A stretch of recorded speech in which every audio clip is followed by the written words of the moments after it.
وہ blue print سا موجود ہی ہوگا. جی کہا جائے کہ وہی نکال دو. بٹ ان کو کہہ دو کہ بیک کور پہ بھی ڈھونڈو نا پکچر تو بالکل ہی اوریجنل ہو جائے گا اس کے ساتھ. بیک اگر اسی کی تصویر کھینچ کے میں نے تصویر بھیجی تھی, انہوں نے کہا اس میں وہ صحیح نہیں آئے گا تو آپ یا تو پراپر بھیجیے پکچر. فرنٹ کی تو تھی اس پہ.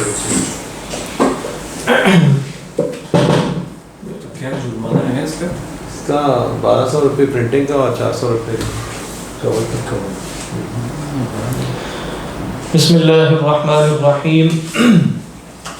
رب اشرح لي صدري ويسر لي امري واحلل عقدة من لساني يفقهوا قولي. اللهم الهمنا رشدنا واعذنا من شرور انفسنا. اللهم انفعنا بما علمتنا وعلمنا ما ينفعنا وزدنا علما. اللهم صل على سيدنا محمد وعلى آل سيدنا محمد وبارك وسلم آمین یا رب العالمین. حضرات, آج ہم امام غزالی علیہ الرحمہ کی کتاب میں سے اللہ سبحانہ و تعالیٰ کے 3 اسماء جو ایک جوڑے کی شکل میں سورۃ الحشر کے آخر میں آئے ہیں ان کا انشاءاللہ مطالعہ کریں گے, اور وہ ہیں الخالق, الباری, المصور. اور ابھی تک جتنے بھی اسماء چل رہے ہیں وہ سورہ حشر کی آیات کی ترتیب ہی سے پیچھے سے. واللہ الذی لا الہ الا هو الملک القدوس السلام المؤمن المہیمن العزیز الجبار المتکبر. تو آخری اسم جو ہم نے دیکھا تھا وہ المتکبر ہے. اس کے بعد فرمایا سبحان اللہ عما یشرکون, اور پھر فرمایا کہ هو اللہ الخالق البارئ المصور, کہ اللہ تعالیٰ خالق بھی ہے, باری بھی ہے, مصور بھی ہے. ہم جانتے ہیں کہ امام غزالی علیہ الرحمہ نے جو اصول بیان کیا تھا مقدمات میں وہ یہ تھا کہ اگر 2 اسماء جو بظاہر مترادف محسوس ہو رہے ہوں لیکن وہ 99 ناموں میں سے ہو, یا ہم نے اس میں جیسے کچھ اضافہ اس طرح کیا تھا کہ اگر وہ قرآن مجید میں آئے ہوں تو یقیناً ان میں کچھ نہ کچھ فرق ہوگا. لہذا یہ نہیں ہو سکتا کہ الخالق اور الباری دونوں ایک ہی معنی رکھتے ہوں. لہذا علماء نے اس پر ایک تفصیلی گفتگو کی ہے کہ خالق کے اندر حقیقی معنی کیا ہے, اور علماء کی جو آراء ہیں وہ 2 حصوں میں تقسیم ہوئی. ایک رائے یہ بنی کہ خالق کے اندر جو حقیقی معنی ہے وہ تقدیر کا ہے, وہ ابھی میں عرض کرتا ہوں کہ وہ تقدیر کیا ہے. اور دوسری رائے یہ ہے کہ خالق کے اندر جو حقیقی معنی ہے وہ ایجاد اور اختراع کا ہے. امام غزالی علیہ الرحمہ جس طرف میلان رکھتے ہیں وہ ہے کہ خالق اصلاً تقدیر ہے, لیکن انہوں نے اس کے اندر ایجاد کا مفہوم بھی شامل کیا کہ وہ ایجاد جو موافق تقدیر ہو, وہ ایجاد جو موافق تقدیر ہو. تقدیر کس کو کہتے ہیں؟ تقدیر کہتے ہیں کسی شے کو ایک خاص مقدار کے مطابق معین کرنا, ایک شے کو ایک مقدار کے مطابق معین کر دینا, یہ تقدیر ہے. اچھا, اس مقدار کے مطابق اس کو وجود دے دینا یہ کیا ہے؟ یہ ایجاد ہے, یہ اختراع ہے, یہ انشاء ہے. تو قرآن مجید میں جیسے علماء نے کہا کہ لفظ خلق تقدیر کے معنی میں بھی آتا ہے. اب وہ جو آیات امام راضی علیہ الرحمہ نے کوٹ کی, مثلا اللہ تعالیٰ فرماتے ہیں فتبارک اللہ احسن الخالقین, اللہ تعالیٰ احسن الخالقین ہے. اس میں استدلال کیا ہوا کہ بھئی اگر خالق ایجاد کے معنی میں ہے, عدم سے پیدا کرنے کے معنی میں ہے, تو ایک سے زیادہ خالق ہو سکتے ہیں. حل من خالق غیر اللہ, کہ اللہ کے سوا کوئی خالق ہے, لیکن یہاں کیا فرمایا؟ احسن الخالقین. تو استدلال یہ ہوا کہ یہاں خالقین سے مراد تقدیر ہے. تو تقدیر یعنی کسی شے کی مقدار معین کرنا, پلاننگ کرنا, تخطیط کرنا, تو یہ انسان بھی کرتا ہے. تو کہا کہ انسان بھی تقدیر کرتے ہیں, مقدار معین کرتے ہیں, لیکن احسن الخالقین کون ہے؟ وہ اللہ سبحانہ و تعالیٰ ہے. تو یہ استدلال کیا ہوا کہ خلق جو ہے وہ تقدیر کے معنی میں. اسی طریقے پر فرمایا کہ جیسے کہا خلقہ من تراب ثم قال له کن فیکون, اللہ نے انہیں پیدا کیا مٹی سے, پھر کہا کہ ہو جا, تو وہ ہو گئے. تو انشاء اور ایجاد کیا ہے؟ ہو جا اور ہو جائے. کن فیکون کیا ہے؟ ایجاد. لیکن اس سے پہلے خلقہ من تراب کیا ہے کہ کتنی مٹی, جیسے ابھی امام غزالی فرمائیں گے کتنی مٹی استعمال ہوگی, کیا ہوگا, یہ سب کیا ہے؟ یہ سب تقدیر ہے. تو گویا خلقہ من تراب تقدیر کے معنی میں ہے, اور ثم قال له کن فیکون انشاء اور ایجاد کے معنی میں. اسی طرح آپ دیکھیے کہ اللہ تعالیٰ نے فرمایا کہ تخلقون افکا. اب یہاں تخلقون افکا تم جھوٹ گھڑتے ہو، مراد کیا ہے؟ تقدرون الکذب فی نفوسکم، تقدیر کے بارے میں. تو اس میں بھی زیادہ غور نہ کیجیے. اور آخری جو بات بتائی وہ یہ ہے کہ وَإِذْ تَخْلُقُ مِنَ الطِّينِ كَهَيْئَةِ الطَّيْرِ، اِذْ تَخْلُقُ مِنَ الطِّينِ كَهَيْئَةِ الطَّيْرِ فَتَنْفُخُ فِيهِ فَتَكُونُ طَيْرًا بِإِذْنِ اللَّهِ. تو یہاں بھی خلق سے مراد کیا ہے؟ کوئی انشاء ہے، کوئی ایجاد ہے عدم سے، یا بھی مٹی اور پانی میں ایک خاص نسبت اور تناسب سے تصویر بنا لینا کس کی؟ پرندے کی. تو یہاں سے گویا ان لوگوں نے استدلال کیا جن کا خیال یہ ہے، اور امام غزالی کا رجحان اس کی طرف ہے، کہ خلق اصلاً تقدیر ہے. اگرچہ اس کے اندر انشاء کا مفہوم بھی ہے، لیکن خلق اصلاً کیا ہے؟ تقدیر ہے. اور جن لوگوں نے کہا کہ نہیں یہ تقدیر نہیں ہے بلکہ یہ ایجاد اور انشاء ہے، انہوں نے بھی قرآن سے استدلال کیا. وہ کیسے؟ اِنَّا كُلَّ شَيْءٍ خَلَقْنَاهُ بِقَدَرٍ. اگر آپ یہاں خلقنا کو بھی تقدیر کے معنی ملے تو ہوگا اِنَّا كُلَّ شَيْءٍ قَدَرْنَاهُ بِقَدَرٍ. تو تکرار ہو جائے گی. تو قدر اور ہوگی، تقدیر اور ہوگی، مقدار معین کرنا کوئی اور شے ہوگی، اور عدم سے پیدا کر دینا وہ خلق ہے. تو خلق کیا ہے؟ انشاء ہے، ایجاد ہے من العدم، اور قدر کیا ہے؟ تقدیر معین کرنا. اسی طرح اللہ تعالیٰ فرماتا ہے سبح اسم ربک الاعلی الذی خلق فسوى والذی قدر فہدی. تو یہاں بالکل جیسے فرق کر دیا، خلق فسوى اور قدر فہدی. اسی طرح اور بھی ھذا خلق اللہ فارونی ماذا خلق الذین من دونہ. تو جب ہم کہیں گے ھذا خلق اللہ تو مراد یہی ہوگی نا کہ ھذا انشاء اللہ من العدم فارونی، مجھے دکھاؤ اور لوگوں نے یہ کام کیا. اگر مطلقاً تقدیر کے معنی میں ہو، مقدار معین کرنے کے معنی میں ہو، تو پھر ھذا قدر اللہ فارونی ماذا قدر الذین من دونہ یہ مفہوم مراد نہیں لیا جا سکے گا.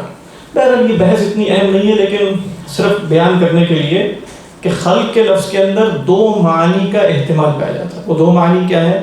کہ آپ اس گلاس کو عدم سے وجود میں لے آئیں، یہ کیا ہے؟ یہ انشاء ہے اور ایجاد ہے.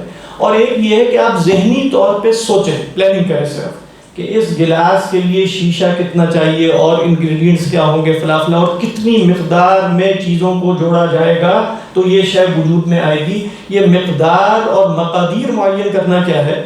یہ تقدیر ہے. تو خلق کے اندر یہ مفہوم بھی ہو سکتا ہے، خلق کے اندر ایجاد کا مفہوم بھی ہو سکتا ہے. اور یہاں امام راضی علیہ الرحمہ نے تقدیر کی حقیقت بیان کی. یہاں تقدیر ہم وہ والی تقدیر نہیں لے رہے کہ جو اللہ نے ہر شے معین کی ہے، وہ بھی یہی تقدیر ہے. ویسے اللہ نے ہر شے مقدار کے اعتبار سے طے کی، وہ کیا ہے؟ تقدیر ہے ہماری. لیکن فرماتے ہیں کہ تقدیر کیا ہوتی ہے؟ دیکھیں اللہ کے حق میں تقدیر نفس تحصیل اور تکوین ہے. وہ کیسے؟ یعنی میرے ہاں تقدیر یہ ہوتی ہے کہ بھئی میں اجزاء اٹھا کے لاؤں گا تھوڑے سے، پھر ان کو انگلیوں کی حرکت سے اور فلاں فلاں یا آلات کی حرکت سے ان میں امتزاج پیدا کروں گا، ان میں اختلاف پیدا کروں گا. تو میرے ہاں تقدیر کے لیے معالجہ چاہیے کہ نہیں چاہیے؟ معالجہ سے کیا مراد ہے؟ ایک عمل چاہیے، ایک فعل چاہیے جس میں کچھ حرکات ہوں گی. اللہ کے لیے تقدیر اس معنی میں نہیں ہے. اللہ کے لیے تقدیر اس معنی میں نہیں کہ اللہ کو یہ کام کرنے کے لیے کچھ افعال کرنے پڑے جو افعال خارج میں وجود رکھتے ہوں، کیونکہ فعل اصلا خارج میں وجود نہیں رکھتا، بلکہ خارج میں کیا شے وجود رکھتی ہے؟ مفعول. یعنی اللہ تعالیٰ ایک شے پیدا فرماتے ہیں تو وہ شے پیدا ہو جاتی ہے.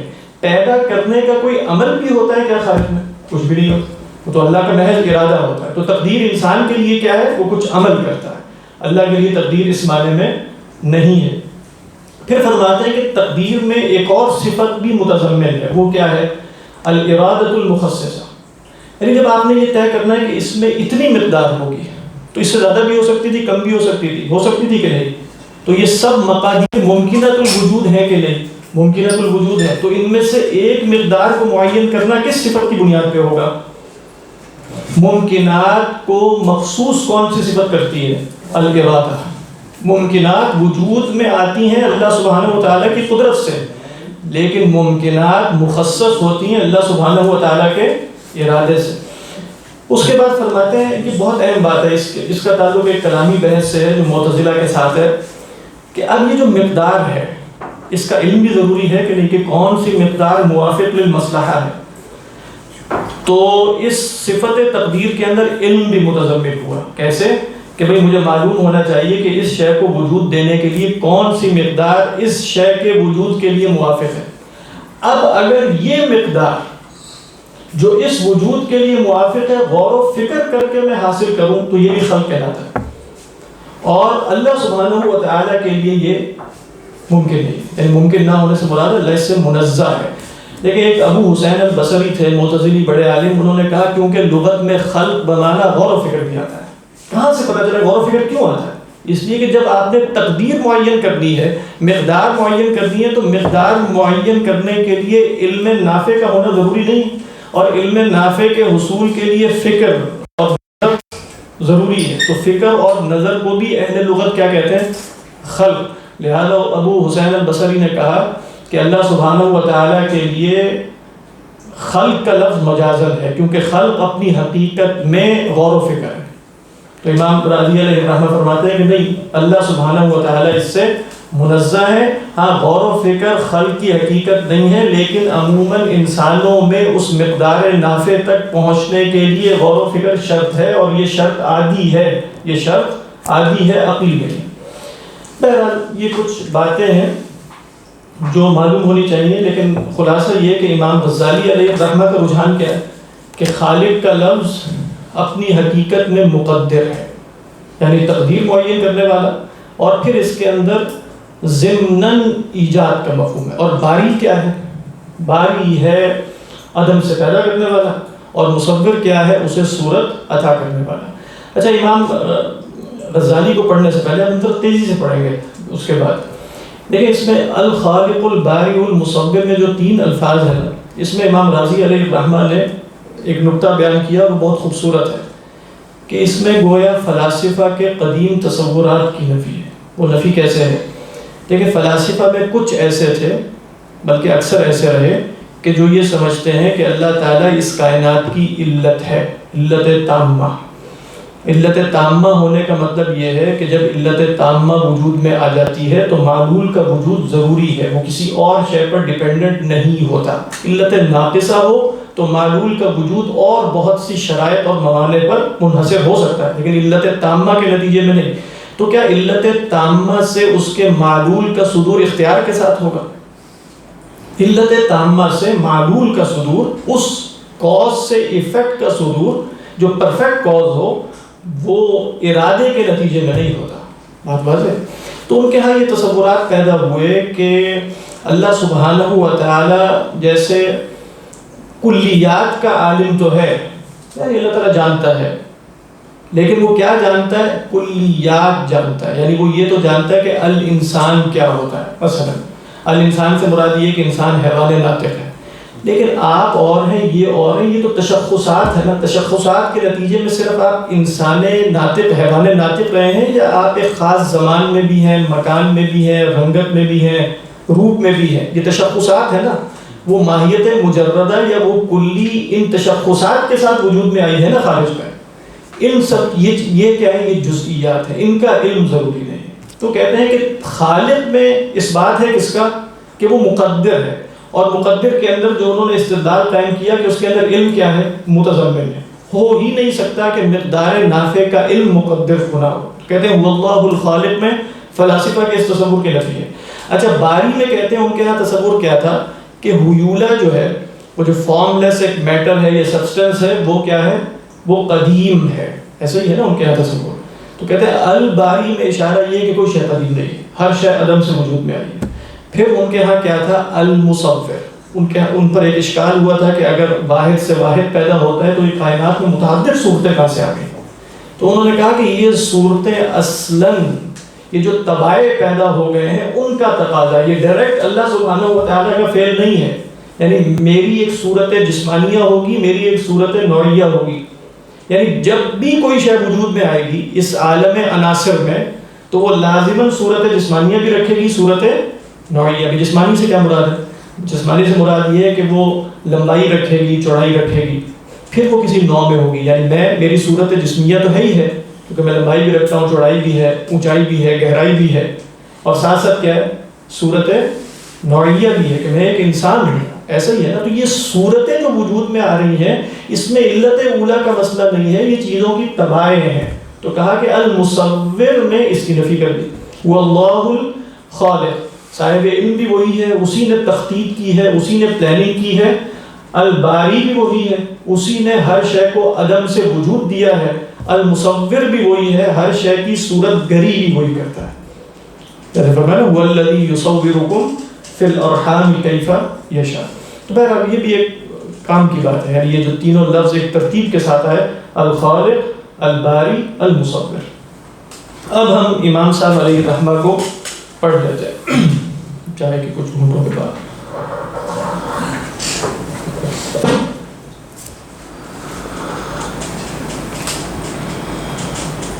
اصل میں یہ کچھ تیزی سے پڑھیں گے ہم، کیونکہ اس میں کافی تفصیلات ہیں. دیکھو انسان کو کیسے مٹی سے پیدا کیا، مٹی کم ہوتی تو کیا ہوتا، مٹی زیادہ ہوتی تو کیا، وہی چیزیں ہم نکل جائیں گے. لیکن اس میں آپ دیکھیں گے کہ گویا امام غزالی فرما یہ رہے ہیں کہ اگر آپ ان اسماء سے تخلق اختیار کرنا چاہتے ہیں نا، تو آپ کو اس فزیکل کائنات کی معرفت حاصل کرنی پڑے گی. آپ جتنی زیادہ معرفت حاصل کریں گے ان صورتوں کی بھی، ہاں یعنی ایک metaphysical bases of Islamic sciences جو ہے نا اس کی وہ ہے. مطلب وہ خلاصہ کیا ہے، آپ نے اللہ کا تقرب حاصل کرنے کے لیے، لفظ یا اسم مصور کا تقرب حاصل کرنے کے لیے ان صورتوں کا علم حاصل کرنا ہے. اور جتنا آپ ان صورتوں کے علم میں بڑھتے چلے جائیں گے اتنا ہی آپ گویا اللہ کا تقرب حاصل کریں گے. اگر پہلے سے نیت کیا ہے کہ میں مشاہدہ کیوں کر رہا ہوں اور میں ان چیزوں کو کیوں جان رہا ہوں کہ یہ مخلوق ہے اللہ کی اور مصور ہے اللہ سبحانہ و تعالیٰ کی، پھر یہ بہت بنیاد. اور کہہ رہے ہیں یہ کام کرنا چاہیے. وہ جتنا جو شخص اس میں پڑھے گا اتنا ہی وہ اللہ کے قریب ہوگا. واللہ اعلم. لیکن ظاہر بات ہے اس کا کوئی تعلق جدید اس سے نہیں ہے، یعنی یہ بالکل ایک اور تصور ہے. اچھا یہ تو میں لگائی ہاں ٹھیک. سر الخالق میں مطلب جو کسی چیز کو بنانے کے لیے انگریڈینٹس آلریڈی ہیں، ضروری نہیں. میں بھی عرض کرتا ہوں انگریڈینٹس کا وجود ضروری نہیں ہے. انگریڈینٹس کی تقدیر چاہے وہ ذہنی ہو محض وہ کافی ہے بس. یعنی خالق میں یہ ضروری نہیں کہ آپ کہیں لکڑی موجود ہے اور یہ اور وہ اور ان چیزوں سے مل کر میں نے بنا لیا، نہیں، کیونکہ اللہ باری تو ہے ہی ہے. یعنی ہم نے یہ بات جان لی ہے کہ اللہ باری ہے، وہ چیزوں کو عدم سے پیدا کرتا ہے. تو اللہ تعالیٰ ہی عدم سے پیدا کریں گے اور اللہ تعالیٰ ہی طے کر رہے ہیں نا کہ کتنی پیدا کرنی ہے. یہ جو کتنی پیدا کرنی ہے، خاص مقدار پیدا کرنی ہے، یہ کیا ہے؟ یہ خلق ہے. جو فرمایا نا کہ وَمَا مِن شَيْءٍ إِلَّا عِنْدَنَا خَزَائِنُهُ وَمَا نُنَزِّلُهُ إِلَّا بِقَدَرٍ مَعْلُومٍ. کوئی بھی شے نہیں ہے جس کے خزانے ہمارے پاس نہ ہو مگر ہم اس کو نازل کرتے ہیں ایک قدر معلوم کے مطابق. تو یہ تقدیر کیا ہے؟ تخطیط ہے بس. اس کی جیسے شاید مثال بھی دیں گے کہ بھئی جیسے ایک بننا ہوتا ہے نا، اس سے پہلے آپ کون ہوتا ہے جو نقشہ بناتا ہے؟ آرکیٹیکٹ ہوگا.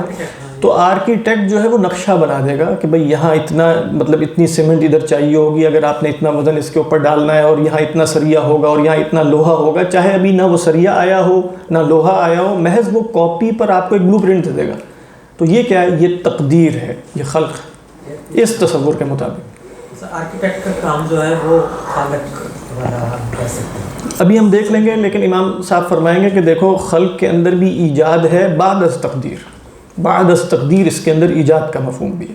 کیونکہ اصل میں آپ دیکھیں ایک ہے خالق لفظ، لیکن ہمیں معلوم ہے نا وہ خالق باری بھی ہے اور بدیع بھی ہے.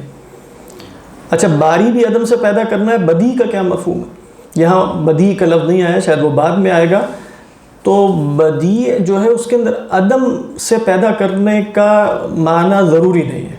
بدیع کا معنی ہے کسی شے کو پیدا کرنے والا علی غیر مثال سبق، پہلے اس کی کوئی مثال نہ ہو. ابھی ہم یہ نہیں دیکھ رہے کہ پہلے کوئی شے ہے کہ نہیں. مثال کے طور پہ میرے سامنے لکڑی موجود ہے، میں نے لکڑی سے ایک ایسی شے بنا دی جس کی پہلے کوئی مثال نہیں تھی. اگر میں کرسی بناؤں گا تو کرسی کی تو ہزار مثالیں پہلے سے موجود ہیں نا، تو میں نے ان کو امیٹیٹ کر کے ایک شے بنا دی.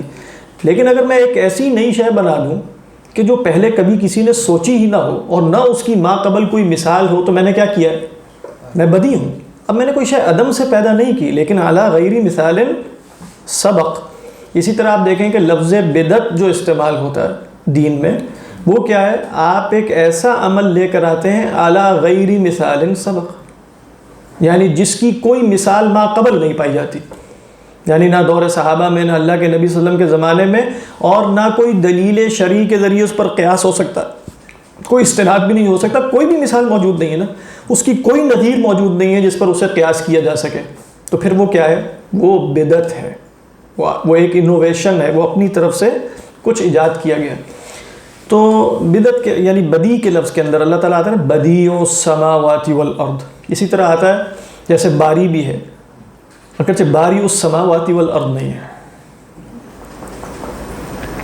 ابھی اس کی وجہ سے مجھے یاد آ گیا کہ جو ابو سلیمان الخطابی ہیں، جن کی کتاب میں نے کئی دفعہ آپ سے ذکر کی ہے، شأن الدعا، ان کی رائے یہ ہے کہ خالق کا لفظ موجد ہے، موجد کے معنی میں ہے، ایجاد کے معنی میں ہے، اور باری بھی.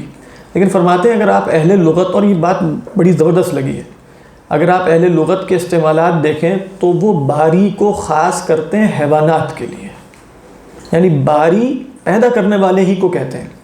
لیکن عرب یہ نہیں کہتے تھے کہ باری السماوات والارض، بلکہ وہ کہتے تھے خالق السماوات والارض. ہاں وہ کہتے تھے والذی فلق الحب وبرأ النسمہ، کہ اس اللہ کی قسم کہ جس نے انگوٹھی کو گٹھلی کو پھاڑا اور نسمہ یعنی حیوان، نسمہ اصل میں حیوان کو کہتے ہیں، حیوان کو پیدا کیا. تو کہتے ہیں باری کا لفظ خاص کس کے ساتھ ہے؟ حیوانات کے ساتھ. تو یہ ایک رائے ہے، اور وہ کہتے ہیں یہ لغت کے قریب تر ہے، واللہ اعلم. اور حضرت علی اسی طرح قسم کھاتے تھے، انہوں نے لکھا ہے کہ یہ کان یمین علی، حضرت علی کی قسم کیا تھی؟ والذی فلق الحبۃ وبرأ النسمہ. تو باری نسمی، نسمۃ کی جمع نسمی، اس میں بھی آیا نا کس میں؟ قصیدہ بردہ میں.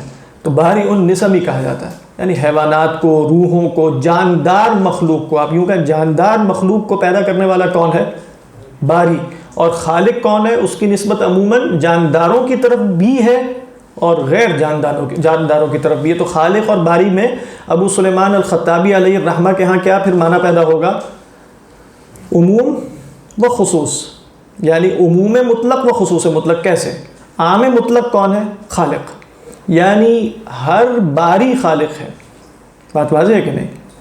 یعنی آپ یوں کہیں باری کیا ہے؟ وہ خلق کی ایک تخصیص ہے. یعنی خلق میں کیا شامل ہے؟ خلق الاجسام، خلق کل شیء، اس میں اجسام بھی ہیں، اس میں جاندار بھی ہیں، سب کچھ ہے. اور باری کا لفظ خاص کس کے ساتھ ہے؟ جانداروں کے ساتھ. یہ ان کی رائے. ایک اور رائے جو ہے وہ جیسے ابو عبداللہ الحلیمی، جو امام بیہقی علیہ الرحمہ کے ڈائریکٹ استاد نہیں ہیں، استاد کے استاد ہیں، ان کی رائے کیا ہے؟ وہ بھی عجیب انہوں نے بات بیان کی. وہ کہتے ہیں باری کا جو لفظ ہے نا، اس کے اندر مفہوم ہے اپنے کوئی شے موافق علم پیدا کرنا. اگرچہ خلق بھی موافق علم ہی ہوگی، لیکن لفظ خلق کے اندر یہ مفہوم نہیں ہے. کہاں سے استدلال کیا انہوں نے استدلال کیا سورہ حدید سے، ما اصاب من مصیبت فی الارض ولا فی انفسکم الا فی کتاب من قبل ان نبرأها. تو کہتے ہیں گویا علم خفی کو ظہور دے دینا یہ کیا ہے؟ برأ یبرأ برأ من قبل ان نبرأ. تو یہ بھی ایک رائے ہے. مطلب لغوی معنی کیا ہے برأ یبرأ کا؟ اس کا مطلب بری کرنا بھی ہے، اس کا مطلب پیدا کرنا بھی ہے. اسی سے بریہ آتا ہے، خیر البریہ. تو آپ دیکھیں خیر البریہ میں بھی جاندار مراد ہے نا. ان الذین آمنوا وعملوا الصالحات اولئک هم خیر البریہ. تو بریہ کیا ہوا؟ مخلوقات. لیکن مخلوقات میں کون؟ مکلفین یا جاندار. تو بہرحال یہ سب آراء ہے، لیکن آپ نے وہی رائے ابھی پیش نظر رکھنی ہے. تو بہت کچھ جمع ہو جائے گا جو ہم امام غزالی علیہ الرحمہ کو پڑھیں گے. بلکہ ابو عبداللہ الحلیمی رحمہ اللہ نے ایک اور رائے بھی بیان کی. وہ رائے یہ ہے کہ یہ باری کہتے ہیں قالب الاعیان کو. یہ لفظ انہوں نے استعمال کیا، قالب الاعیان. یعنی ایک تو خلق ہے، نطفہ پیدا کر دیا، پانی پیدا کر دیا، لیکن ایک ہے نطفے سے انسان بنانا، ایک حالت سے دوسری حالت میں منتقل کرتے ہوئے. یہ کون ہوتا ہے؟ یہ باری ہے. تو الخالق الباری، یعنی الخالق کون ہے؟ الذی یخلق العین، اور العین وہ شے. اور باری کون ہے؟ الذی ینقل العین من حال الی حال. ٹھیک ہے. بہرحال یہ سب آراء جو ہیں وہ گنجائشیں ہیں اس کی.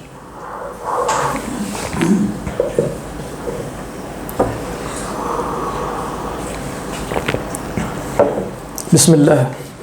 الخالق الباری المصور. کہتے ہیں قد یظن ان هذه الاسماء مترادفہ، کہہ رہے ہیں یہ بھی گمان کیا جا سکتا ہے کہ یہ اسماء مترادف ہیں، وان الكل يرجع الى الخلق والاختراع، اور سب ایک ہی معنی کی طرف لوٹتے ہیں، وہ خلق اور اختراع کا ہے، ولا ينبغي ان يكون كذلك، لیکن ایسا ہونا تو نہیں چاہیے۔ کیوں نہیں ایسا ہونا چاہیے؟ کیا امام غزالی علیہ الرحمہ بتا نہیں چکے کہ ایسا ہو بھی سکتا ہے؟ تو کیوں یہاں نہیں ہوگا؟ اس لیے کہ جو اصول انہوں نے دیا تھا کہ 99 ناموں کے اندر اگر یہ ہو جائے گا تو ضروری کوئی نہ کوئی فرق ہوگا۔ بل کل ما یخرج من العدم الى الوجود فیفتقر الى التقدیر اولا، کہہ رہے ہیں جو بھی شے عدم سے وجود میں آئے گی تو سب سے پہلے تو وہ محتاج تقدیر ہوگی۔ ایسا ہی ہے نا؟ محتاج تقدیر کا کیا مفہوم ہے کہ کس، یعنی کیا کہیں گے آپ؟ مثال کے طور پہ میں وجود میں آنے لگا ہوں، میں محتاج تقدیر کیا ہوں؟ محتاج تقدیر میں یہ ہوں کہ مثلا ہر چیز میں میرے جسم کے اجزاء کتنے ہوں گے، میری عمر کتنی ہوگی، میں ماں کے پیٹ میں کتنا عرصہ رہوں گا، میرے اعمال کی مقدار کتنی ہوگی، وغیرہ جو بھی شے آپ فرض کرتے چلے جائیں ممکنات کے، میں کس زمان میں ہوں گا، میں کس مکان میں ہوں گا، وغیرہ وغیرہ، یہ سب کیا ہے؟ یہ تقدیر ہے۔ تو جو بھی شے عدم سے وجود میں آئے گی فیفتقر الی التقدیر اولا، اس کے بعد وَإِلَى الْإِيجَادِ عَلَى وَفْقِ التَّقْدِيرِ ثَانِيًا، پھر اس تقدیر کے موافق ایجاد کی محتاج ہوگی، وَإِلَى التَّصْوِيرِ بَعْدَ الْإِيجَادِ ثَالِثًا، اور پھر اس ایجاد کے بعد کس کی محتاج ہوگی؟ تصویر کی۔ تو اب دیکھیں تینوں الفاظ آگئے، وَاللَّهُ الْخَالِقُ الْبَارِئُ الْمُصَوِّرُ، الخالق بمعنی المقدر، الباری بمعنی الموجد، اور المصور الذي يعطي الصور لكل شيء۔ بات واضح؟ واللہ سبحانہ وتعالی خالق من حیث انہ مقدر، اللہ خالق ہے اس حیثیت سے کہ وہ مقدر ہے، وبارئ من حیث انہ مخترع موجد، اور وہ باری ہے اس حیثیت سے کہ وہ مخترع بھی ہے اور موجد بھی ہے، ومصور من حیث انہ مرتب صور المخترعات احسن ترتیب، اور مصور بھی اس حیثیت میں ہے کہ وہ مخترعات مخلوقات کی صورتیں مرتب کرتا ہے بہترین ترتیب پر۔ وَهَذَا كَالْبِنَاء، کہہ رہے جیسے ایک عمارت ہوتی ہے، وَهَذَا كَالْبِنَاء فَإِنَّهُ يَحْتَاجُ إِلَى مُقَدِّرٍ يُقَدِّرُ مَا لَا بُدَّ لَهُ مِنَ الْخَشَبِ وَاللَّبِنِ وَمَسَاحَةَ الْأَرْضِ وَعَدَدَ الْأَبْنِيَةِ وَطُولَهَا وَعَرْضَهَا، ایسا ہی ہے نا؟ کہہ رہے ہیں کہ مثال کے طور پہ آپ نے عمارت بنانی ہے تو اسے ایک مقدر کی حاجت ہوگی نا، ایک آرکیٹیکٹ کی حاجت ہوگی جو آپ کو بتائے گا کہ بھئی کیا کیا چیزیں ضروری ہیں، جیسے لکڑی ہے اور اینٹیں ہیں اور کتنی زمین پر یہ بنے گا اور کتنی عمارتیں ہوں گی اور ان کا طول و عرض کیا ہوگا۔ وَهَذَا يَتَوَلَّاهُ الْمُهَندِسُ، یہ کام کون کرتا ہے؟ مہندس، ٹھیک ہے؟ ہندسہ، یعنی یہ کام اصل میں ہندسہ ہے نا، جب آپ پیپر ورک کریں گے اور بتائیں گے اتنا فاصلہ اتنا، یہ سب کیا ہے؟ یہ ہندسہ ہے۔ تو مہندس ہی کہتے ہیں اس کو، بھی مہندس معماری کہتے ہیں آج کل، جیسے آرکیٹیکٹ کو، تو اب وہ ساروں کے ساتھ انجینئر لگا دیا نا، تو وہ مہندس بنائی جو ہوگا یا بننا ہوگا وہ سول ہو جائے گا، مہندس کہربائی ہوگا تو وہ الیکٹریکل انجینئر ہو جائے گا، لیکن ان دی اینڈ یہ سب کون ہے؟ مہندس۔ تو یہ کام کون کرے گا؟ مہندس۔ فَيَرْسُمُهُ وَيُصَوِّرُهُ، تو کہہ رہے ہیں اس کو لکھے گا، اس کی ڈرائنگ بنائے گا اور تصویر بنائے گا۔ ثُمَّ يَحْتَاجُ إِلَى بَنَّا، اس کے بعد آئیں گے مستری۔ بنّا آج کل بھی مستری کو ہی کہتے ہیں۔ تو بنّا کیا کرے گا؟ يَتَوَلَّى الْأَعْمَالَ الَّتِي عِنْدَهَا يَحْدُثُ أُصُولُ الْأَبْنِيَّةِ، کہہ رہے ہیں وہ کام، ان کاموں کی ذمہ داری لے گا جس کے نتیجے میں وہ جو ابنیہ ہیں ان کے اصول اب حدوث اختیار کریں گے۔ وہ تو ابھی صرف کاغذ میں تھے نا، اب خارج میں بھی کون آ کر انہیں وجود دے رہا ہے؟ وہ ہے بننا۔ اچھا، ثم يحتاج الى مزین ينقش ظاہرہ، ينقش ہے کہ ینقش؟ ٹھیک، ينقش ظاہرہ ويزین صورتہ۔ اب تیسرا کون؟ جو مطلب آپ کہیں وہ جو اس کہتے ہیں ڈیکور، انٹیریئر ڈیزائنر، ہاں یہ ہے لفظ۔ تو وہ اس کو جیسے آپ کہیں کہ ایک ڈیکوریٹر آئے گا جو اندر سے اسے مزین کرے گا۔ تو ثم يحتاج الى مزین ینقش ظاہرہ ویزین صورتہ فیتولاہ غیر البنا، اب یہ کام کون کرے گا؟ بننا کرے گا یا کوئی اور کرے گا؟ کوئی اور کرے گا۔ هذه هي العادہ فی التقدیر والبناء والتصویر، کہہ رہے یہی عادت جاری ہے تقدیر، بنا اور تصویر میں، یہ تین مراحل ہیں آپ دیکھیں، تقدیر، بنا اور یہی آج کل بھی ہوں گے میرا خیال ہے، تقدیر، بنا اور تصویر، اس کے سوا تو کوئی ایجاد نہیں ہوا ہوگا۔ وَلَيْسَ كَذَلِكَ فِي أَفْعَالِ اللَّهِ عَزَّ وَجَلَّ، اللہ کے افعال میں ایسا نہیں ہے۔ کیا مطلب؟ یہ کام کوئی الگ الگ کرے گا؟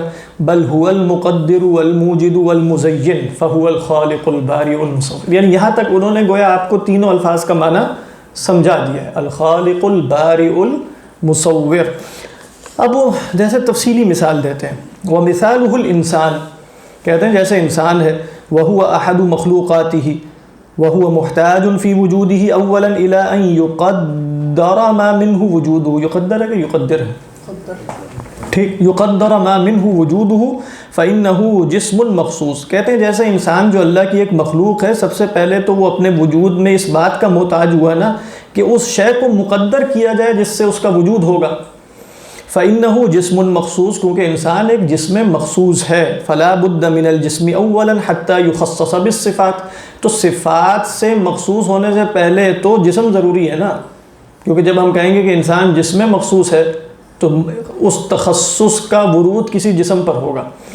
کما يحتاج البناء الى آلات حتى يبني، کہتے ہیں جیسے بنا کو، مستری کو آلات کی حاجت ہوتی ہے کہ وہ تاکہ بنائے کسی چیز کو۔ ثم لا يصلح لبنية الانسان الا الماء والتراب جميعا، کہہ رہے ہیں پھر انسان کا جو ڈھانچہ ہے، اسٹرکچر ہے، اس کے لیے سوائے پانی اور مٹی کے کوئی اور شے مفید نہیں ہے، صالح نہیں ہے۔ اچھا، اذا التراب وحده یابس محض، کیونکہ مٹی اگر صرف ہو تو وہ تو خشک ہوتی ہے۔ لا ينسنی ولا ينعطف في الحرکات، اس کے اندر وہ الاسٹیسٹی نہیں ہے نا، وہ حرکت نہیں ہے، اس کے اندر مرونہ نہیں ہے۔ والماء وحده رطب محض، رطب ہے یا رطب ہے؟ رطب محض۔ تراب جو ہے، پانی محض کیا ہے؟ گیلا ہے، مطلب لا یتماسک ولا ینتصب، اس کے اندر تماسک کی، جڑنے کی، کھڑے ہونے کی صلاحیت نہیں ہے۔ بل ینبسط، بلکہ جہاں بھی آپ گرائیں گے وہ یوں پھیل جائے گا، یوں تو نہیں کھڑا رہے گا، ایسا ہی ہوگا نا۔ فلا بد ان یمتزج الرطب بالیابس، تو رطب و یابس جمع کرنا پڑے گا انسان کو پیدا کرنے کے لیے رطب و یابس جمع کرنا پڑے گا۔ نہیں آپ کو سمجھ میں آئے؟ رطب و یابس جمع کرنا پڑے گا، انسان کے اندر رطب و یابس جمع ہے۔ ہم تو کہتے ہیں نا کہ بھائی کیا رطب و یابس جمع کر دیا، تو وہ یہی ایگزیکٹ لفظ آ گئے، دیکھیں فلا بد ان یمتزج الرطب بالیابس، رطب و یابس جمع ہوگا، امتزاج ہوگا تو حتی یعتدل، تاکہ ایک اعتدال کی کیفیت پیدا ہو، پانی اپنی کچھ صفت چھوڑے اور مٹی بھی کچھ صفات چھوڑ دے، اعتدال اسی میں ہے۔ وَيُعَبَّرُ عَنْهُ بِالطِّينِ، اور یہ رطب و یابس کے جمع ہونے کے نتیجے میں جو شے وجود میں آئے گی اس کو ہم تین کہتے ہیں۔ وَيُعَبَّرُ عَنْهُ بِالطِّينِ ثُمَّ لَا بُدَّ مِنْ حَرَارَةٍ طَابِخَةٍ حَتَّى يَسْتَحْكِمَ مَزْجُ الْمَاءِ بِالتُّرَابِ وَلَا يَنْفَصِلْ، کہنا اس کے بعد کچھ ایسی حرارت چاہیے جو ان دونوں کو پکائے، تاکہ کیا ہو، تاکہ یہ پانی اور مٹی کا جو میلاپ ہے اس کے اندر ایک استحکام پیدا ہو جائے۔ ٹھیک، فلا يتخلق الانسان من الطین المحض، تو انسان محض طین سے تو پیدا نہیں ہو سکتا، بلکہ بل من صلصال کالفخار، بلکہ اس صلصال سے، اس کھنکتی مٹی سے جو ایک جیسے مٹی کے برتن کے مانند ہو گئی، کالفخار۔ والفخار هو الطین المعجون بالماء، اب یہ فخار کیا کہہ رہے ہیں؟ ایسا طین، ایسی مٹی جو پانی کے ساتھ اس کا معجون بنایا جائے، الذی قد عملت فیہ النار، جس میں آگ نے اپنا کام کیا ہو، حتی احکمت مزاجہ، تو اس کے مزاج کو گویا بالکل معتدل کر دیا۔ کس کے مزاج کو؟ طین کے مزاج کو۔ ثم يحتاج الى تقدیر الماء والطین بمقدار مخصوص، پھر فرماتے ہیں کہ اس بات کی بھی احتیاج ہے کہ پانی اور طین دونوں کا ایک خاص مقدار ہو، یہ بھی نہیں کہ پانی بہت زیادہ ہو مٹی تھوڑی ہو، مٹی زیادہ ہو پانی تھوڑا ہو۔ فَإِنَّهُ إِن صَغُرَ، مثلاً اگر یہ انسان کافی چھوٹا ہو جائے تو لم تحصل منه الافعال الانسانیہ، تو انسانی افعال اس سے صادر نہیں ہو سکیں گے۔ بل كان على قدر الذر والنمل، قدر ہے قدر ہے قدر، على قدر الذر والنمل، تو پھر تو وہ بالکل جیسے چونٹی اور اس طرح کے کیڑے مکوڑوں کے مانند ہو جائے گا۔ فتصفی، صفا یصفی ہے، تصفی ہے، تصفی، وہ بھی ٹھیک ہے ویسے۔ فتصفیہ الریاح ویہلکہ ادنی شیء، ہوائیں اڑا کر لے جائیں گی اور ہر ادنی شیء اسے ہلاک کر دے گی۔ ولا يحتاج الى مثل الجبل من الطین، اور اس کی بھی حاجت نہیں ہے کہ پہاڑ جتنی مٹی اس کے اندر جمع کر دی جائے. فَإِنَّ ذَلِكَ يَزِيدُ عَلَى قَدْرِ الْحَاجَةِ, تو یہ ضرورت سے زیادہ ہو جائے گی. بل الکافی من غیر زیادت و نقصان قدر معلوم یعلمہ اللہ عز وجل. پھر آپ کہیں کہ بھئی وہ کون سی مقدار ہے جو موافق ہے, یعنی موافق للمصلحہ ہے, جو امام غزالی فرما رہے تھے. فرمایا وہ اللہ کو معلوم ہے, اور ایسے ہی ہے قدر معلوم. اب یہ انہوں نے کیا بتایا, مثال کیا ہے, یہ تقدیر کی مثال ہے. ہر شے کی مقدار معین کرنا اور اس کے اندر کیا نسبت و تناسب ہوگا. وَكُلُّ ذَلِكَ يَرْجِعُ إِلَى التَّقْدِيرِ, یہ سب چیزیں تقدیر کی طرف لوٹتی ہیں. فَهُوَ بِاعْتِبَارِ تَقْدِيرِ هَذِهِ الْأُمُورِ خالق, ان تمام امور کی تقدیر کے اعتبار سے وہ خالق ہے.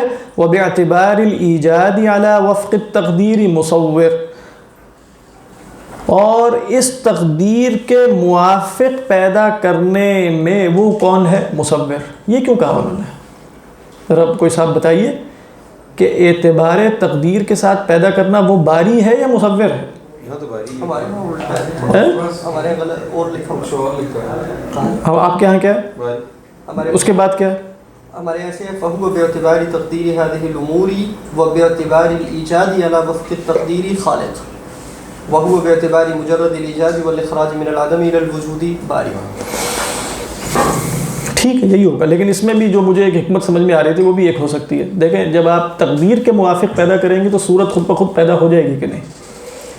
یعنی جب آپ نے ہر شے کی تقدیر, مطلب آپ نے مقدار معین کر دی ہے ہر شے کی, اور پھر اس کے موافق آپ اسے وجود دے دیں, تو کیا وہ صورت کے ساتھ وجود میں آئے گا یا بغیر صورت کے آئے گا؟ صورت کے ساتھ آئے گا. اچھا, پھر باری کے اندر صورت کا مفہوم نہیں ہے, باری کے اندر مجرد اخراج من العدم کا مفہوم ہے. خالق کے اندر مجرد تقدیر کا مفہوم ہے.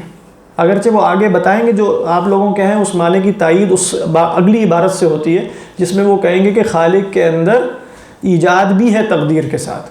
بات واضح ہے. لیکن یہاں مجھے جیسے زیادہ خوبصورت سا لگ رہا تھا کہ اس میں اگر تقدیر معین ہو چکی ہو, یعنی انسان کی تقدیر کامل اعتبار سے اگر کر دی جائے اور پھر اسے ایجاد دیا جائے تو وہ لازماً اپنی صورت کے ساتھ ایجاد میں آئے گا. واللہ اعلم. ضروری تو مطلب وہی مٹی اور وہی پانی مطلب پڑا ہوا, یعنی آپ دیکھیں ایک فرد واحد کی جب مقدار معین کر دی جائے گی نا, اس میں ہر چیز کی مقدار ہوگی. ناک ادھر سے ایسے ہوگی, اوپر سے, مطلب کوئی شے اس سے خارج نہیں ہو سکتی, جس کے نتیجے میں تشخص وجود میں آئے گا. تو یہاں میرے ہاں کیا ہے ویسے دیکھیں, وَبِاعْتِبَارِ الْإِيجَادِ عَلَى وَفْقِ التَّقْدِيرِ مُصَوِّرٌ. اس کے بعد کیا ہے, وَبِاعْتِبَارِ مُجَرَّدِ الْإِيجَادِ وَالْإِخْرَاجِ مِنَ الْعَدَمِ إِلَى الْوُجُودِ بَارِئٌ. یہ ایسی ہے ہاں, یہ ایسے ہی ہے. تو لیکن آپ کے ہاں اس وقت تصویر کا نہیں بتایا, انہوں نے پہلے دونوں باتیں بے. ہاں, تو اس میں پھر ایک سوال پیدا ہو جائے گا کہ یہاں فی الحال تصویر کیوں مس ہو گئی ہے, کیونکہ ابھی تک جو تھے نا وہ سب جگہ خلق اور باری اور خالق اور باری اور مصور. واللہ عالم, دونوں کی گنجائش ہے. کہہ رہے ہیں والایجاد المجرد شیء. اب اس سے آپ لوگوں کے قول کی تصدیق ہوتی ہے. وہ کیا ہے, والایجاد المجرد شیء والایجاد علی وفق التقدیر شیء آخر. ٹھیک, ایجاد مجرد اور ہے اور وفق تقدیر ایجاد اور ہے, اور مجرد تقدیر بھی اور ہے. اگر یہاں یہ بھی کہہ دیا جاتا ہے وہ تقدیر المجرد شیء, تو ہم کیا کہتے ہیں, التقدیر المجرد هو الخلق والایجاد المجرد هو البرء. ٹھیک ہے, اور پھر ہم کیا کہتے ہیں, والایجاد علی وفق التقدیر هو التصویر. الایجاد علی وفق التقدیر هو التصویر. یہ زیادہ خوبصورت لگ رہا ہے, واللہ اعلم. تو کیا فرماتے ہیں, والایجاد علی وفق التقدیر شیء وهذا يحتاج الیہ من یبعد رد الخلق الی مجرد التقدیر. اب اس سے پھر آپ لوگوں کے قول کی تصدیق ہو گئی. وہ کہہ رہے ہیں اس میں نا ان لوگوں کے لیے پیغام ہے, اس کلام کی حاجت ان لوگوں کو ہے جو خلق کو مجرد تقدیر کی طرف لے جاتے ہیں. تو اب گویا وہ کیا کہہ رہے ہوں گے کہ خلق کے اندر ایجاد بھی ہے مع التقدیر, لیکن ہم کہہ سکتے ہیں کہ خلق اور ایجاد جب دونوں جمع ہو جائیں تو وہی تصویر بھی ہے. یہ بھی اگر ہم کہیں کہ جو مصور میں خالق موجود ہے لیکن خالق میں مصور موجود نہیں.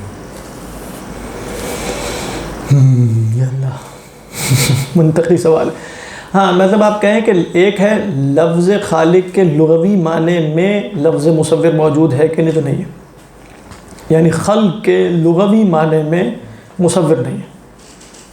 لیکن اگر آپ کہیں گے کہ لفظ خالق اپنی دلالت تضمنی کے اعتبار سے جو ہم دیکھ چکے ہیں پہلے اس میں لفظ مصور شامل ہے، بالکل شامل ہے، کیونکہ اب ہم جس کی بات کر رہے ہیں وہ لازماً مصور بھی ہے. تو لیکن اس میں دلالت کیسے ہوگی؟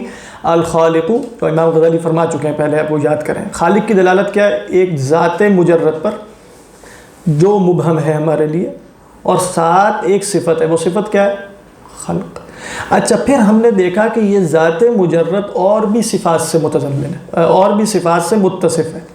اس حیثیت میں اب لفظ خلق کی دلالت باقی صفات پہ بھی ہو رہی ہے کہ نہیں ہو رہی؟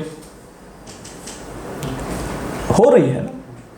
خلق کی دلالت علم پر بھی ہوگی، قدرت پر بھی ہوگی، تصویر پر بھی ہوگی، اس لیے کہ الخالق هو المصور. لیکن انسانوں میں اگر آپ دیکھیں تو ضروری نہیں ہے کہ، یعنی جیسے انہوں نے فرق کیا، انسانی عادت میں کیا ہے؟ الخالق ہے مقدر فقط، وہ ضروری نہیں کہ وہ انٹیریئر ڈیزائنر بھی ہو، وہ مزین بھی ہو. وہ مجرد آپ کو نا خاک ایک کاغذ پر پورا نقشہ بنا دے گا، اس میں تزئین نہیں ہوتی. اب ویسے لوگ آ گئے ہیں، وہ پورا 3D بنا دیں گے، سب کچھ دکھا دیں گے اندر باہر سے، لیکن عموماً ایسا تو نہیں تھا نا.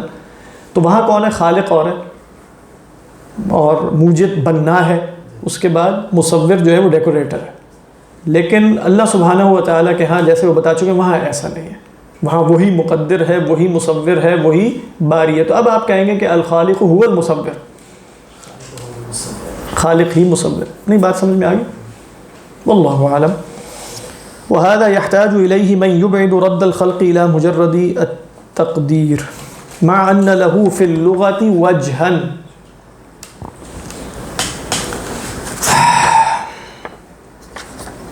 کہہ رہے ہیں اگرچہ اس کی لغت میں ایک وجہ ہے. کس کی وجہ ہے؟ یعنی تقدیر کے معنی میں استعمال ہوتا ہے.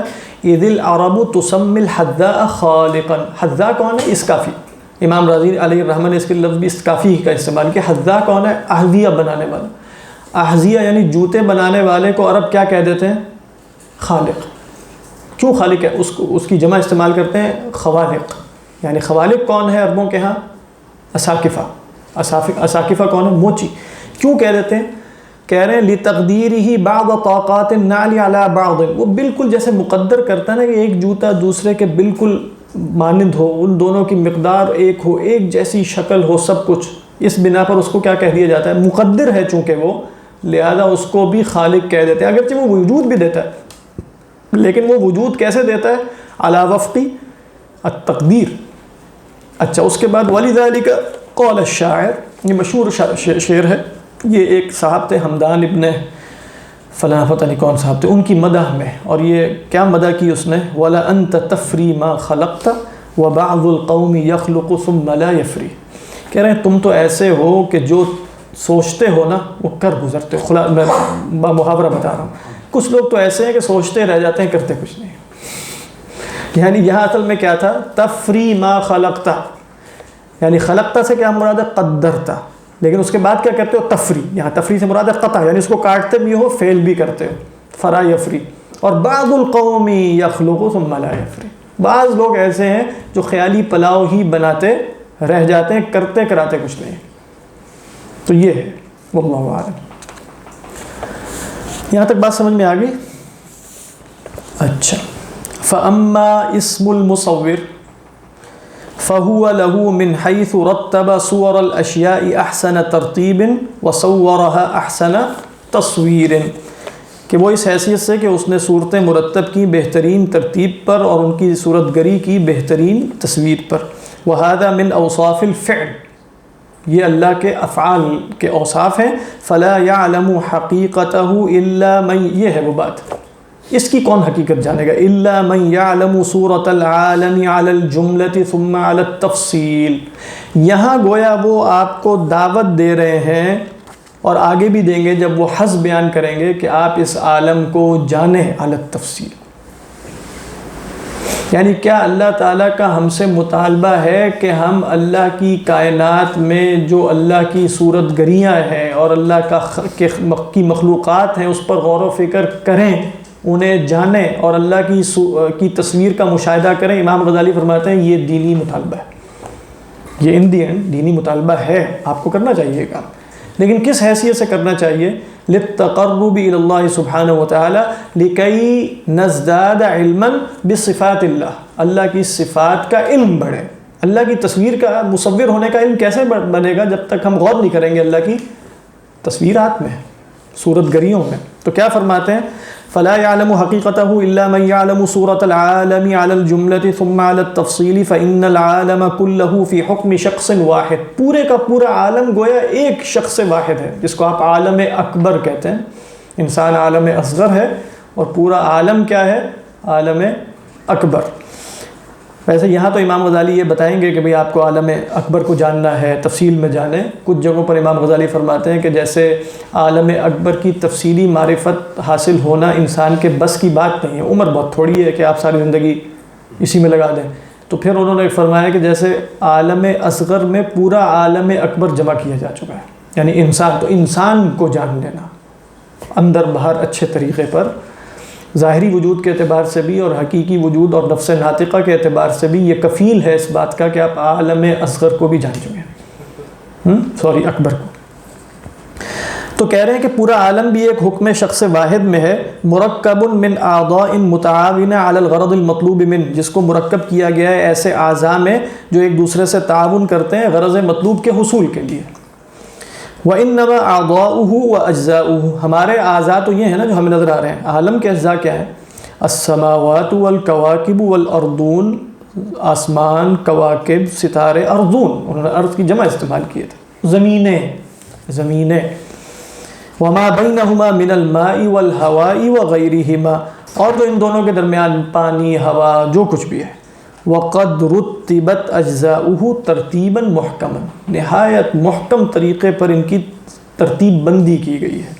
لو غیر ذلک الترتیب لبطل النظام، اگر یہ ترتیب تبدیل کر دی جائے، یہ نظام تبدیل کر دیا جائے تو پورے کا پورا نظام باطل ہو جائے گا. ما تری فی خلق الرحمن من تفاوت فخصص بجہت الفوق ما ينبغي ان يعلو، اوپر اسی کو رکھا جس کو ہونا چاہیے تھا. وبجہت السفل ما ينبغي ان يسفل، نیچے اسی کو رکھا جسے نیچے ہونا چاہیے تھا. وكما ان البناء يضع الحجارة اسفل الحيطان والخشب فوقها، جیسے بنا جو ہے وہ پتھر جو ہے وہ نیچے رکھے گا دیوار کے اور اوپر کیا رکھے گا؟ خشب، لکڑی. لا بالاتفاق، یہ ایسے اتفاقاً نہیں ہے کہ بھئی چلو ہم پتھر نیچے رکھ لیتے ہیں لکڑی کے بجائے، کل کوئی آ کے کہے کہ نہیں لکڑی نیچے رکھ لیتے ہیں، نہیں. بل بالحکمت والقصد لارادۃ الاحکام، یہ بالاتفاق نہیں ہے بلکہ یہ حکمت کے ساتھ اور اس عمارت کو پختہ کرنے کے قصد کی وجہ سے. بات واضح. وَلَوْ قُلِبَ ذَلِكَ، یا قلب ذَلِكَ، اگر یہ الٹ کر دے، فَوَضَعَ الْحِجَارَةَ فَوْقَ الْحِيطَانِ وَالْخَشَبَ أَسْفَلَهَا لَانْهَدَمَ الْبِنَاءُ، اگر یہ معاملہ برعکس کر دے تو پوری کی پوری عمارت گر جائے. وَلَمْ تَثْبُتْ صُورَتُهُ أَصْلًا، اور اس کی صورت بھی ثابت نہ رہ سکے. تو یعنی گویا کیا بتانا چاہ رہے ہیں، جس کو آپ ڈیزائن آرگومنٹ بھی کہتے ہیں، اور اس طرح ہر شے ایک محکم نظام کے مطابق ہے. جو بھی اللہ نے پیدا کیا ہے وہ ابدع ما یکون ہے. لیس فی الامکان، کیا ہے؟ ابدع مما کان، جو مشہور امام غزالی کا جملہ ہے جس پر ان کی تکفیر بھی ہوئی ایک زمانے میں، خاص طور پہ مغرب میں. مغرب سے مراد یہ مراکش وغیرہ اور اندلس میں. پھر معاملات الحمدللہ ٹھیک ہو گئے. وہ یہ جملہ تھا، لیس فی الخلق لیس فی الامکان ابدع مما کان، یعنی امکان میں اس سے بڑھ کر کچھ نہیں ہو سکتا تھا جو اللہ نے کر کے دکھا دیا. بات واضح ہے. اس سے مراد کیا تھی؟ ایک مراد اس کی جو یہاں سمجھ میں آ رہی ہے وہ یہ ہے، عالم اسی طرح مقصود ہوتا اور عالم کا یہ نظام نہ ہوتا تو عالم کیا باقی رہ سکتا تھا؟ نہیں. تو اگر عالم یہ مقصود ہے تو اس عالم کی بقا کے لیے جو ابدع ما کان ہو سکتا ہے وہ اللہ نے کر کے دکھا دیا. اگر اس لیے ہم کہتے ہیں ذرا بھی کوئی خلل واقع ہو جائے گا تو یہ عالم برقرار رہ سکے گا؟ نہیں رہ سکے گا. تو گویا عالم کی، اس عالم کی، یہ نہیں ہم کہہ رہے کہ اس سے بہتر عالم نہیں ہو سکتا، اس عالم کی بہترین صورت جو اس عالم سے خدا کو مطلوب اور مقصود تھا، اس کی بہترین صورت یہی ہو سکتی تھی، مطلب اس نظام کے برقرار رہنے کے لیے. تو لیس فی الامکان ابدع مما کان، تو یہ فرما رہے ہیں. اگرچہ اس عبارت کے اور بھی کافی مفاہیم ہیں.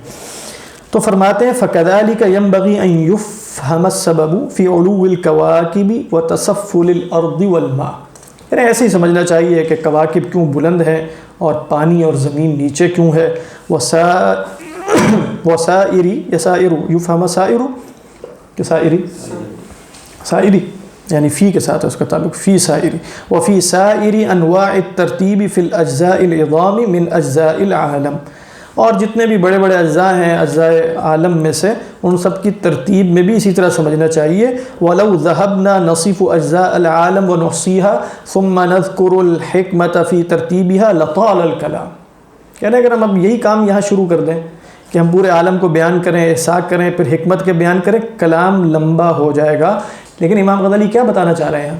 بتانا یہ چاہ رہے ہیں کہ میں یہ کلام کر سکتا ہوں، قادر ہوں اس پر، یعنی مجھے یہ، اور کئی جگہوں پر انہوں نے کیا بھی ہے، احیا میں بھی اور جگہوں پر بھی، جیسے آنکھ کو کھولنا شروع کر، یہاں تھوڑا سا کھولا ہے وہاں بہت زیادہ، کس طریقے پر یہ دیکھنے کا عمل ہے، تو کہہ رہے ہیں میں کر سکتا ہوں، لیکن لطال الکلام۔ وَكُلُّ مَنْ كَانَ أَوْفَرَ عِلْمًا بِهَذَا التَّفْصِيلِ كَانَ أَكْثَرَ إِحَاطَةً بِمَعْنَى اسم المصور، جو ان تفاصیل میں جتنا زیادہ حظ وافر رکھے گا اتنا ہی وہ اللہ کے اسم مصور کا احاطہ کرے گا۔ اب یہ کیا فرمانا چاہ رہے ہیں کہ گویا اس اسم کے لیے آپ کو دیکھنا پڑے گا، کائنات کو دیکھیں، غور کریں۔ وَهَذَا التَّرْتِيبُ وَالتَّصْوِيرُ مَوْجُودٌ فِي كُلِّ جُزْءٍ مِّنْ أَجْزَاءِ الْعَالَمِ وَإِنْ صَغُرَ حَتَّى فِي النَّمْلَةِ وَالذَّرَّةِ، کہہ رہے ہیں یہ تمام ترتیب اور تصویر ہر جز میں موجود ہے عالم کے، چاہے وہ کتنا ہی چھوٹا ہو، چاہے وہ نملہ ہو یا نملہ سے چھوٹا ذرہ ہو، چونٹی ہو یا اس سے بھی کچھ کم تر ہو، ہر ایک میں یہی ترتیب محکم ہے۔ بل فی کل عضو من اعضاء النملۃ، چونٹی کے ہر عضو میں بھی یہی ترتیب ہے جو کل کائنات میں ہے۔ اور اب یہ بات بالکل جیسے ہم سمجھ بھی سکتے ہیں، ایسے ہی یہی ترتیب۔ اور پھر آپ دیکھیں جیسے امام غزالی جو تصور دے رہے ہیں نا کہ وہ بالکل اس طرح کا ہے، کیونکہ جب جسم ہے پوری کائنات ایک جسم ہے تو گویا ہر شے دوسرے پر ڈیپینڈنٹ ہے، یعنی بالکل ایسا نہیں ہے کہ میرے سے دور 100 بلین ایئرز کے فاصلے پہ جو اس وقت ستارہ ہے اس کا میرے سے کوئی تعلق نہیں ہے، زمین سے کوئی تعلق نہیں۔ اس تصور کے مطابق تو وہ ایک جسم واحد ہے۔ اللہ آپ اس کو اس صورت میں سمجھیں گے بھئی، جیسے فرمایا نا کہ کالجسد الواحد اذا اشتكى منه عضو تداعى له سائر الجسد بالسهر والحمى، تو اب بتایا بظاہر ایسے ہی جاتا ہے، پتہ نہیں یقین سے بتاتے ہیں، لیکن ہمیں تو یہ بات ویسے ہی پتہ ہے کہ بھئی کہیں آپ سے 1,00,000 بلین سال کے فاصلے پہ بھی کوئی خلل واقع ہو جائے گا تو آپ کی زمین پر اثر پڑ جائے گا، کیونکہ وہ ایک شخص واحد ہے۔ بات واضح، تداعى له سائر الجسد بالسهر والحمى۔ بہرحال بل الکلام یطول فی شرح صورت العین، کہہ رہے ہیں کلام تو بڑا طویل ہو جائے صرف آنکھ کی صورت کے بیان میں، التی ہی اصغر عضو فی الحیوان، جو حیوان میں بھی ایک چھوٹا سا عضو ہے بلکہ سب سے چھوٹا ہے۔ ومن لم یعرف طبقات العین، اب کہہ رہے ہیں کہ مطلب فمن لم يعرف طبقات العين وعددها وهيئاتها وشكلها ومقاديرها وألوانها ووجه الحكمة فيها فلن يعرف صورتها ولن يعرف مصورها إلا بالاسم المجمل۔ سمجھ میں آ رہی؟ تفصیلی معرفت کیسے پیدا ہوگی؟ کہہ رہے ہیں جو آنکھ کے طبقات نہیں جانتا اور ان طبقات کی عدد کتنا ہے اور اس کی حیات کیا ہے اور شکل کیا ہے، مقادیر کیا ہے، رنگ کیا ہے اور حکمت کیا ہے ان میں، تو وہ آنکھ کی صورت بھی نہیں جانے گا اور پھر بالتالی وہ مصور کو بھی نہیں جانے گا مگر اس میں مجمل کی حیثیت سے۔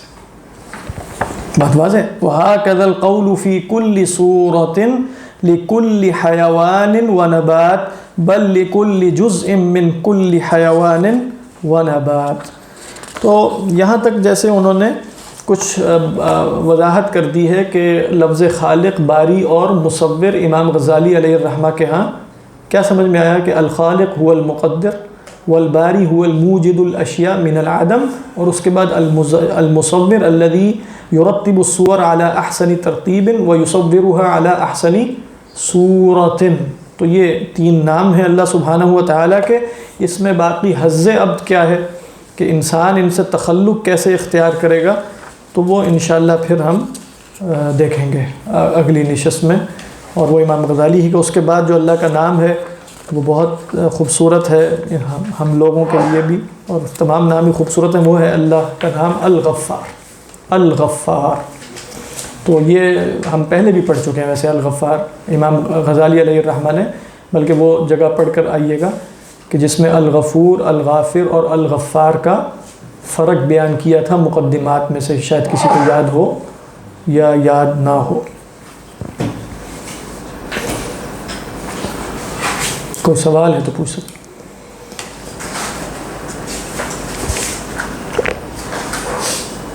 ایگزامپل میں جہاں پہ یہ بات کر رہی ہیں کواکب کی اور سماوات کی، وہاں پہ یہ پلورل میں کیوں لیا ہے ارتھ کو؟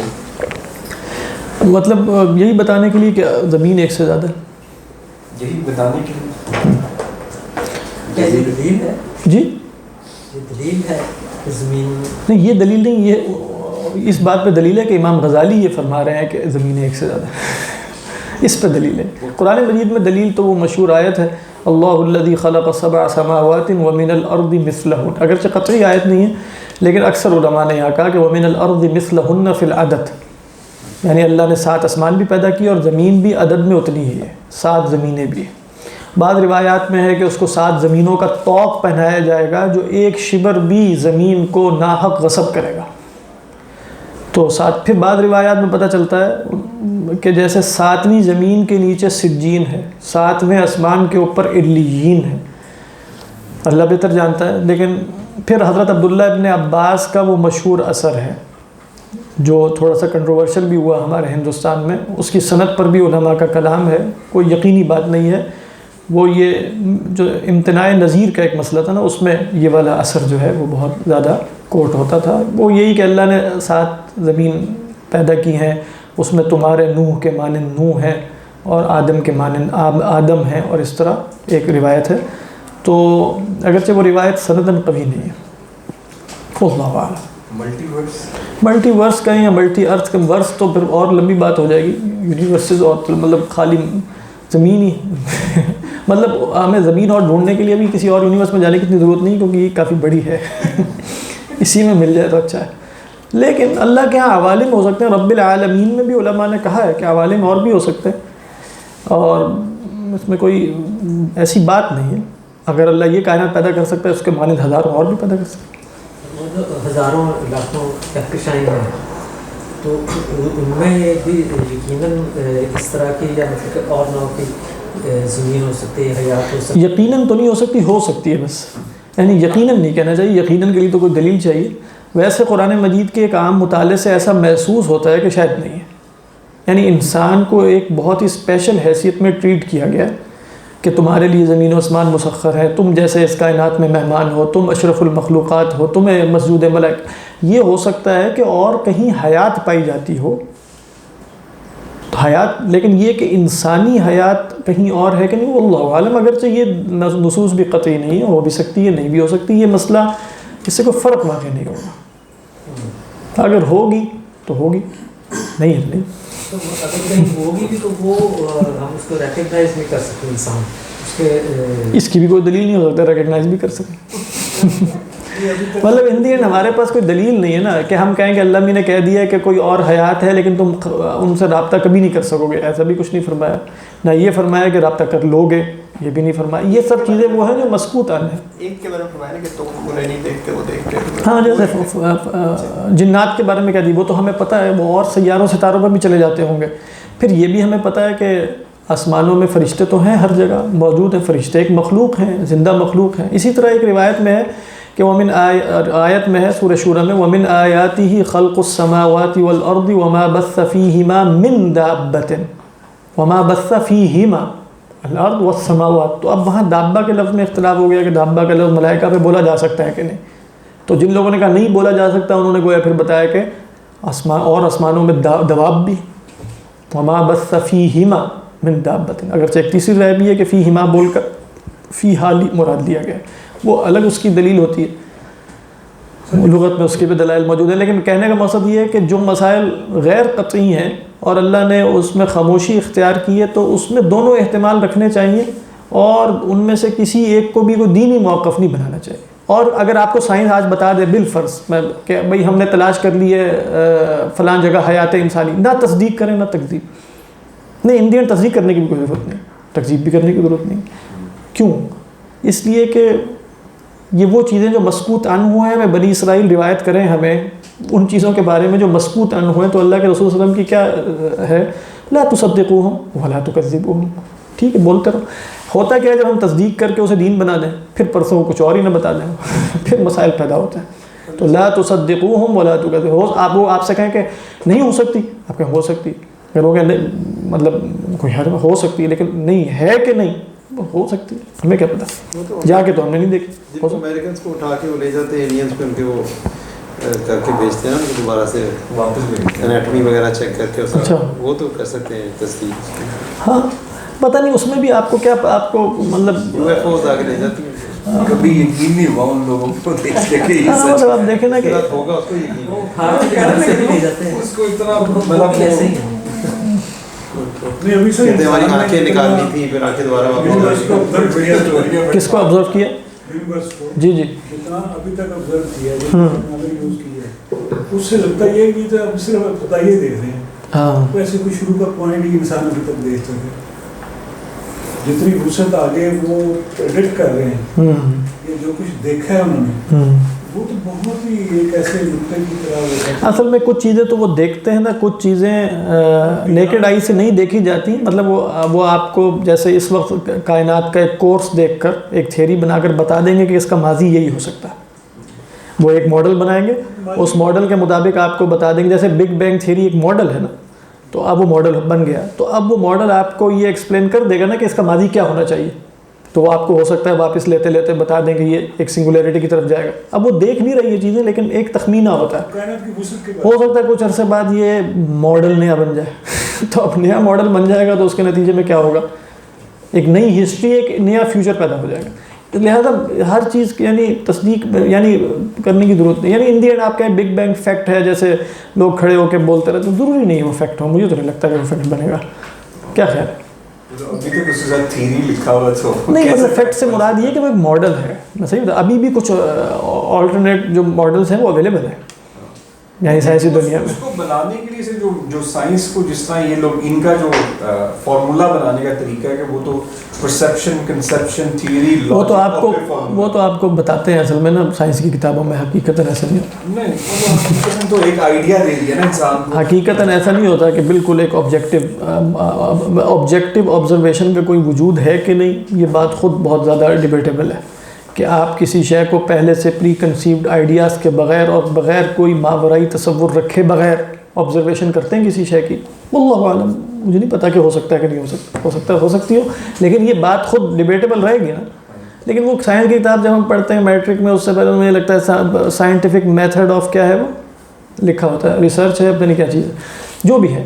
تو سائنٹیفک میتھڈ کیا ہے اس میں سب سے پہلے بتاتے ہیں کہ کچھ سائنسدان جیسے بالکل خلائی مخلوق کہیں سے اتر کے آیا ہوتا ہے، اس کا کوئی پہلے سے خیال اور تصور ہوتا ہی نہیں ہے، پھر وہ اچانک چیزوں کو دیکھتا ہے. تو یہ ایک بالکل آبزرویشن ہوتی ہے، صرف چیزوں کو آہستہ آہستہ وہ استقرائی بناتے بناتے اسے کہاں پہنچ جاتا ہے، لاس بنا لیتا ہے اس سے. تو یہ پتہ نہیں اس طرح ہوتا ہے کہ نہیں، مجھے نہیں پتا. یہ کسی فلاسفر آف سائنس سے آپ پوچھیں یا کسی اور سے پوچھیں، واللہ اعلم. ذاتی طور پر لگتا نہیں کہ ایسا ہوتا ہے، واللہ اعلم. رقیش صاحب شاید اس میں کچھ بتا سکیں کہ ایسا ہوتا ہے کہ نہیں، سائنسدان ہے.